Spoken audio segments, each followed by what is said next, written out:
So when the no current is flowing through this inductor, in this steady state, the voltage across the inductor will be 0, and because it is nothing but equal to L di by dt, right? I is 0, voltage across inductor will be 0. Now the voltage across the freewheeling diode will be equal to EB. So VFD will be equal to EB.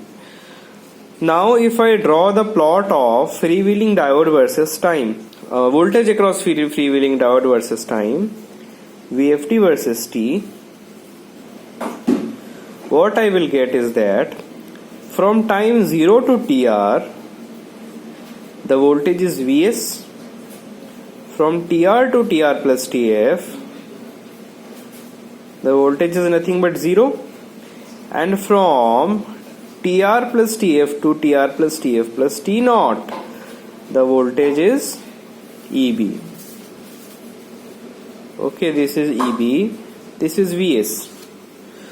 Now V freewheeling diode average. How will we find the average from this plot?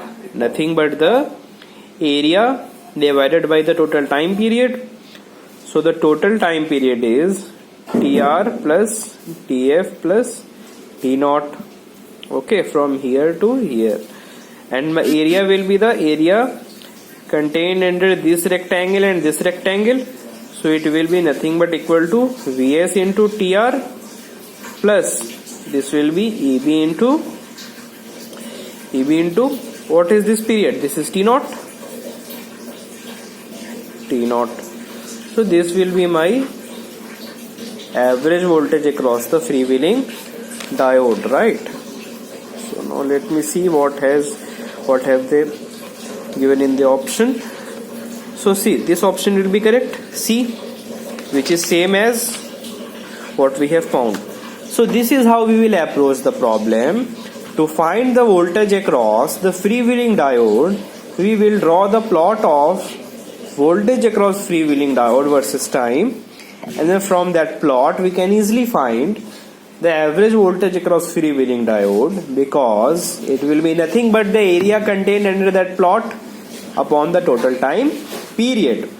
But at the same time we must have the idea about what the circuit will look like when the switch is on, when the switch is off, and when the current is 0, right? Now let us move on to the next question. Next question is from power systems and from the chapter of fault analysis. So let me see what the question is. The positive, negative and the zero sequence impedances of a three-phase generator are Z1, Z2 and Z0 respectively. Fine. Now what has been asked? For a line-to-line fault with fault impedance ZF, the fault current is IF, right?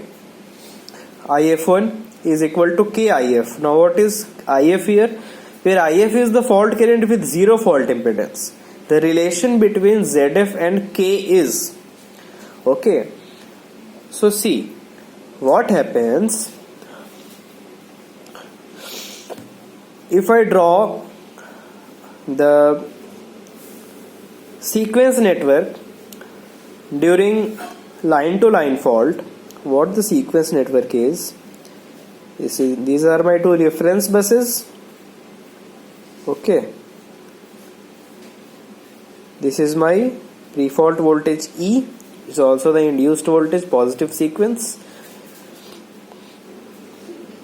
Then this is my positive sequence impedance Z1. This is my fault impedance ZF.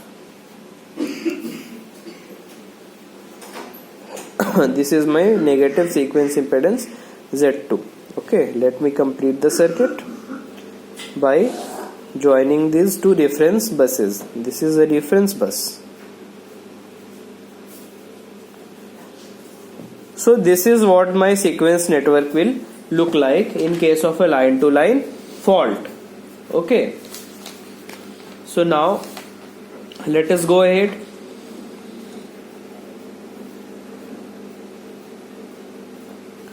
Let us go ahead. This current is IA1, this current is IA2.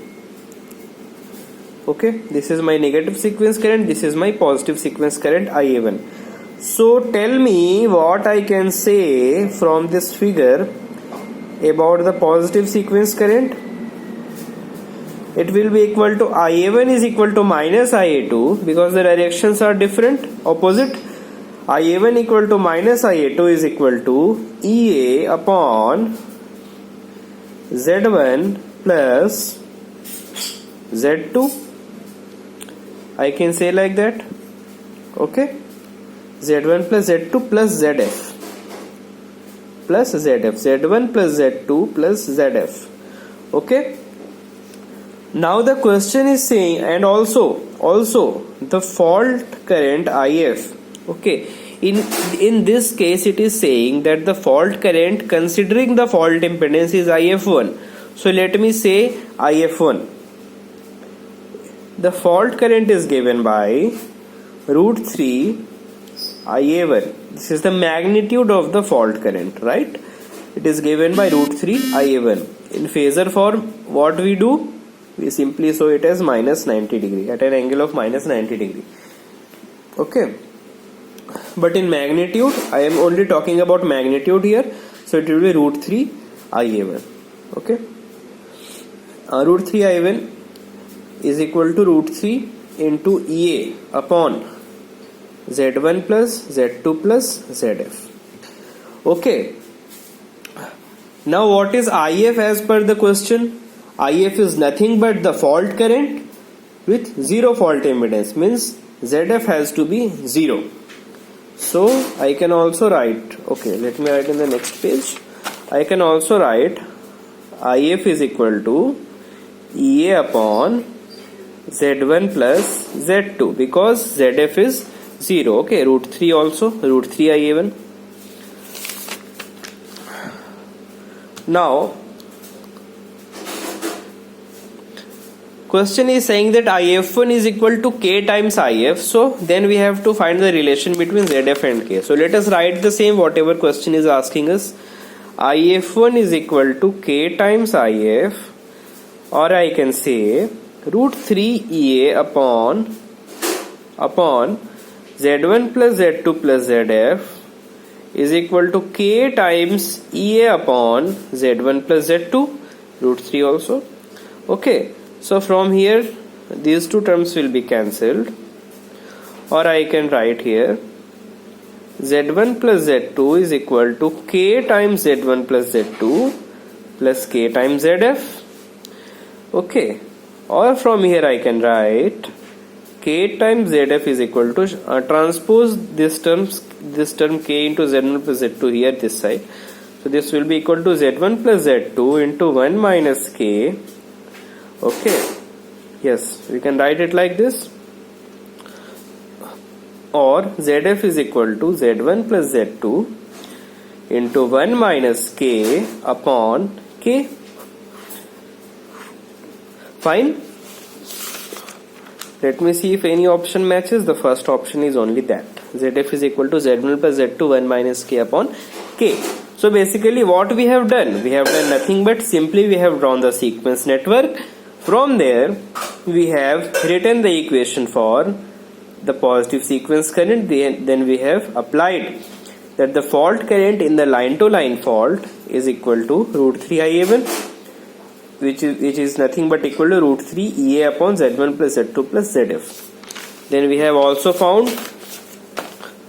the fault current without the fault impedance. We have simply put the relation given in the question and we have solved the equation to find relation between ZF and K.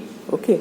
So again, not only the knowledge of formula or concept is important, but also how to build the thought process is important. This question was a relatively easier one as compared to whatever we have done in the transformers.